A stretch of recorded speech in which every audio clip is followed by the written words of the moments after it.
ถือจ้าถือจ้า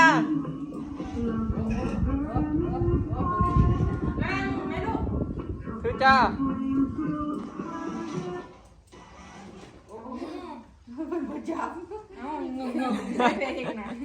เพลงมันปิดแล้วนะสิอยู่หรือสินั่งร้องหรอวะเป็นผู้สาวอ่ะอ้ายนะขากก่อนเนาะเป็นข้าวเป็นเยอะเนาะครับเป็นยังเป็นหนังลูกนางลงนางลงนางลงนี่อลิสนี่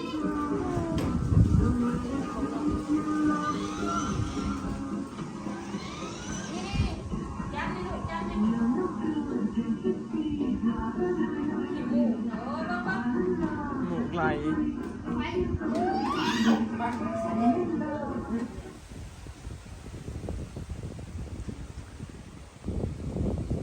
สบายดีเด้อพี่น้องสบายดีเบิดสุขุทุกคนเนาะ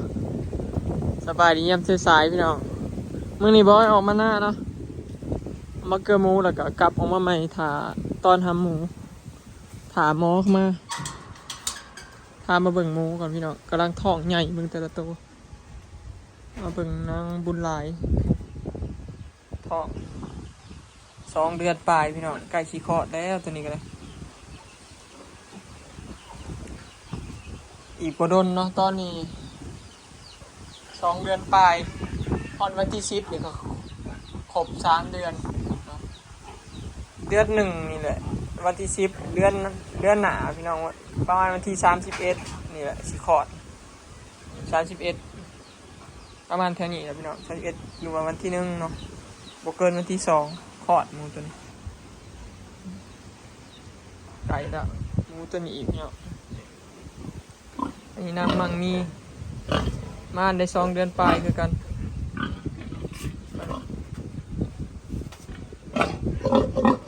สองเดือนหน่อยๆตัวนี้พอวันที่16ครบ3 เดือนท้องบ่ใหญ่ปานใดหมูตัวนี้ใหญ่แฮง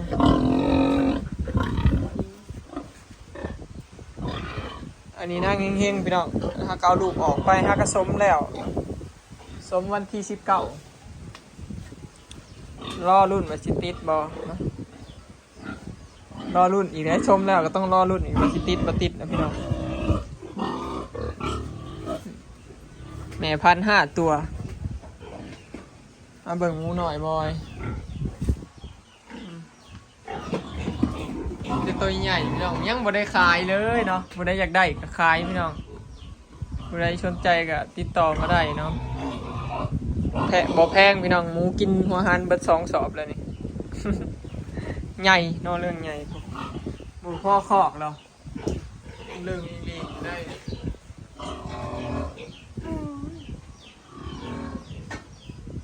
หมูบอยมี7 โตพี่น้องตัวนี้อัดรอตอนทำหมูพี่น้อง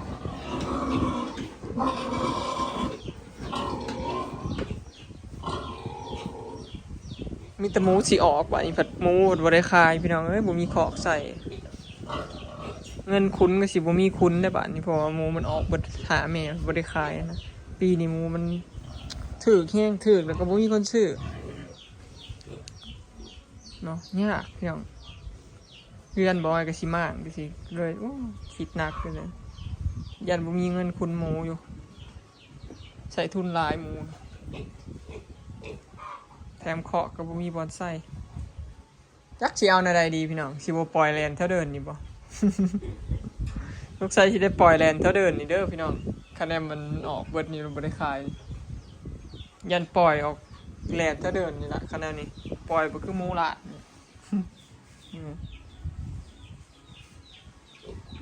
เนาะสะออนหมูสุนีคุ้นก็บ่เสียดายแต่มันงามก็บ่ได้ขายบ่อยบ่ได้จะขายแพงหรอกพี่น้องอะไรก็ขายว่ากันเนาะสิพาไปเบิ่งหมูหน่อยครับพวกพี่น้องพูดนั่งน่ะก็คือสิบ่ติดนี่นะเบิ่งนางมีตังค์เนาะทับลูกตายตัวหนึ่งเหลือ12 บาท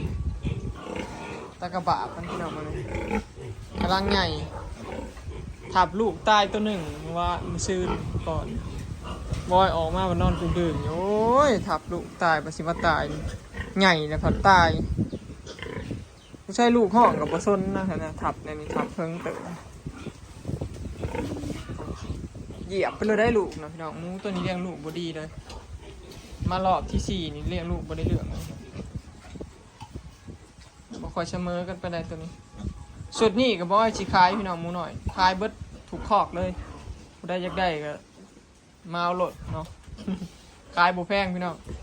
หมูหลายนั่นตัวละ1,000ก็ขายพี่น้องนี่สุดนี้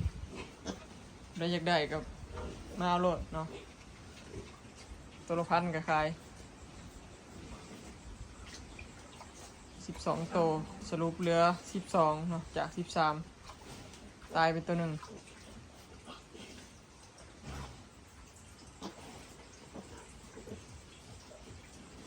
อันนี้หน้าเงินมารวยพารวยคือสิบติดนี่แหละมันตัวนี้ยังเบิ่งเพิ่นอยู่บ่เห็นย่านบ่ติดหลายกว่าพี่น้องยังได้ป่วยใหม่นั่นโอเคสิได้ฉีดยาปวดแบบหลายเข็มขนาดนั้น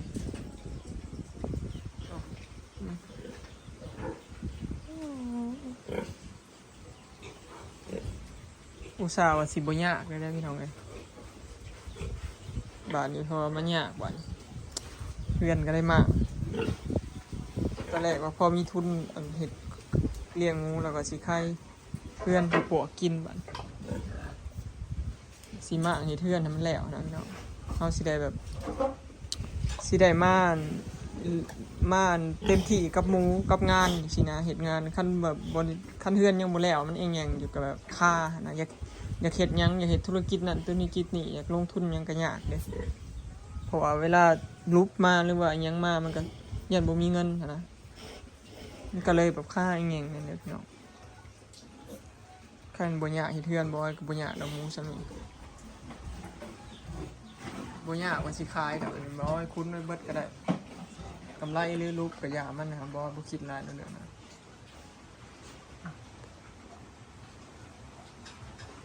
มันไงความใหญ่พี่น้องเบิ่ง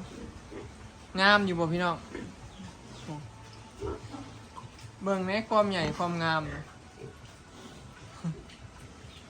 จะสะออนหมูเจ้าของอยู่ในหมู2สายเลยพี่น้องท่านไม่คุ้นก็สิได้อยู่100 กิโลเหยียบลูกสิเนาะมีไง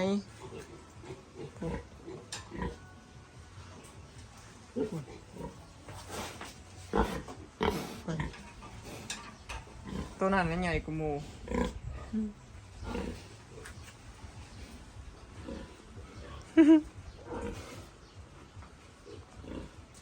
บรรยากาศอยู่หลังบ้านพี่น้องเงียบเนาะคนบ่อยู่มื้อนี้เขาเจ้าไปงานบุญเบิดไปโมบุญเบิดมีเพื่อนบอกแก้วนั่นแหละคนในเทียงก็ไปเบิดอีแม่ก็ไปทวอนล่ะเหลือแต่พอน้องเมยน้องทำอยู่เทียงทำบุญบอยก่อนมาถากเขาเจ้ามาตอนหมูทำหมูหายพี่น้องหมูตัวเทิก3 โต 4 โตนี่แหละเลยบ่มีพายุก็แม่เรามีคนจับให้บอยตอนเองก็ได้เนาะแต่ว่าสลอยเราบ่อยากจับบ่อยากตอนเองก็ได้มีหมอเข้ามาตอนให้ซะง่ายเงียบมื้อนี้ลมหนาวพี่น้องตอนแรกว่าสิชวนอลิสออกมาเล่นเพราะมันลมหนาวเพิ่นเป็นหวัดนอนบ่ได้4 มื้อนะกลางคืนลุกมาให้ตอนดังหน้าบ้านก็เขาเจ้าทมให้เรียบร้อยเพิ่นว่าซื้อน้ำแล้วก็เขาเจ้าทมให้น้ำพี่น้องเดินถ้าเลิศเราก็ซื้อดินมาสะใช่นี่เถียงไงเราก็สีมากพี่น้องเราสีมากแบบมากไปขางหนึ่งแล้วพอเอาไว้เป็นตัวเถียงสินะไว้เป็นตัวเถียงแล้วก็สีเอาไปคอกหมูน้ำส่วนคอกหมูเราก็ซื้อไม่พูดอันนี้ทางเขาสวนทางเขาบ้านสวนเขามีไฟ พักเข้ากำลังเริ่มใหญ่เด้เห็นปะไก่สิพ่อเก็บกินแล้วแหละเนาะสามารถเก็บกินได้แล้วเนาะสวนผักเอาเบิ่งสวนผักอีแม่ของอีแม่นี่เขตนี่ไปพี่น้องเขตผักนี่ไปมะพร้อมบัวแมนเบิดผักบงอันนี้ก็ของเฮาเนาะเป็นปลูกเลี้ยงนี่มาหากยังไม่ได้ออกมาเก็บกินจังเถื่อแล้วพี่น้องผักบงกำลังงามเมื่อไหร่จะสิออกมาเก็บกินอยู่เบิ่งเนี่ยผักอันนี้ก็โรคหนาดิใส่กับแกงเขียดออมเขียดนี่คักเลยพี่น้องเอากำมาฮดมือซื่นก่อนสลอยนี่ก็แม่นอันนี้จะเป็นทางเข้าฟาร์มหมูทะเลินโอ้ยมันก็ยังวนเห็นทางเขาเป็นอยู่แท่งอันนี้ว่าสีใหญ่แล้วเราพอดีใหญ่พี่น้องทางเขาพอดีเลยฟาร์มหมูเรา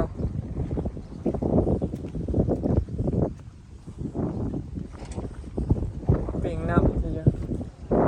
เป่งให้มันแจบบ้าเปล่าให้มันแน่นเป็นพอได้สิมาเห็ดของหมู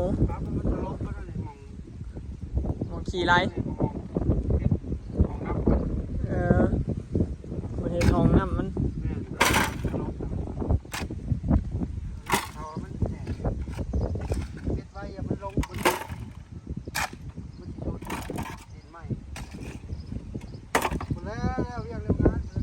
หักสีเห็ดปีนี่บ่ของหมู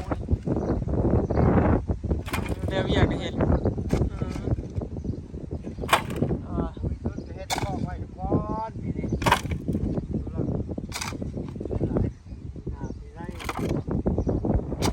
คันมันได้คอกก็บ่ยากดอกยากน้ำเตะคอกเห็ดเดินนี่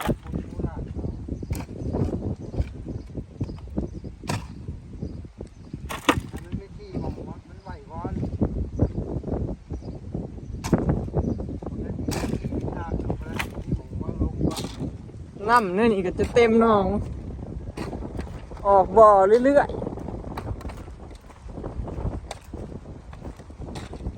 นี่มันมีน้ำพี่น้องมันอยู่น้ำไหมมันบ่อึดน้ำแล้วมันแบบน้ำลงแล้วนี่มันก็บ่ซึมจักเถื่อไหมข้างคือเก่าเห็นบ่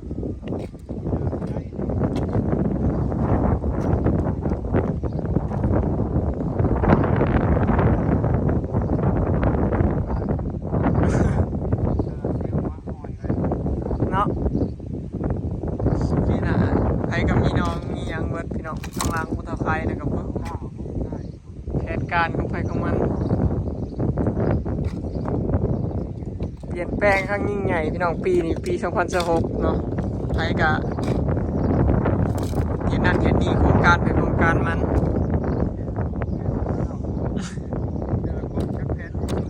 จัก ไอ้สิลุงหรือสิลงบ่จัก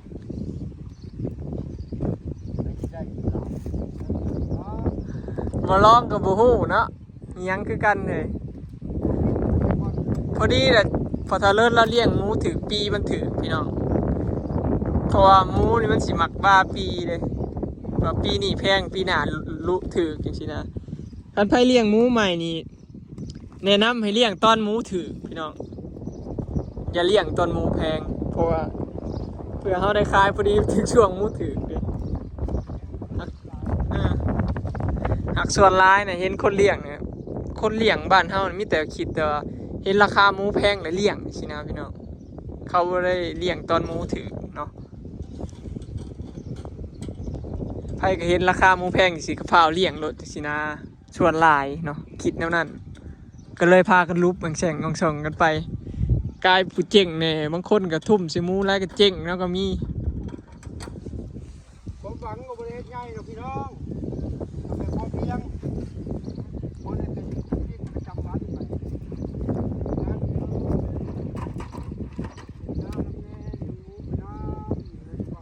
พอได้อันขี่หมูใส่หน้าเนาะ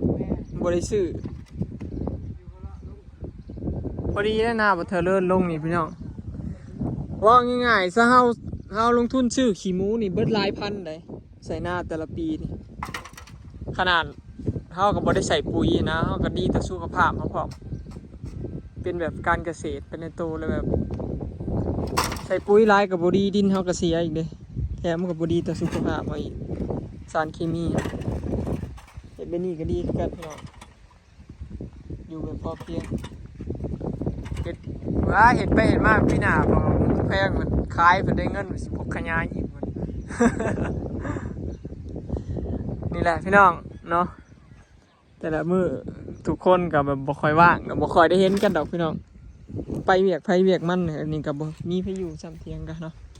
คลิปนี้ก็สิขอเก็บภาพบรรยากาศไว้สำนี้เด้อเนาะพี่น้องฝากเบิ่งคลิปฝากเป็นกำลังใจเบิ่งโฆษณาให้เด้อเนาะสบายดีปีใหม่เด้อพี่น้อง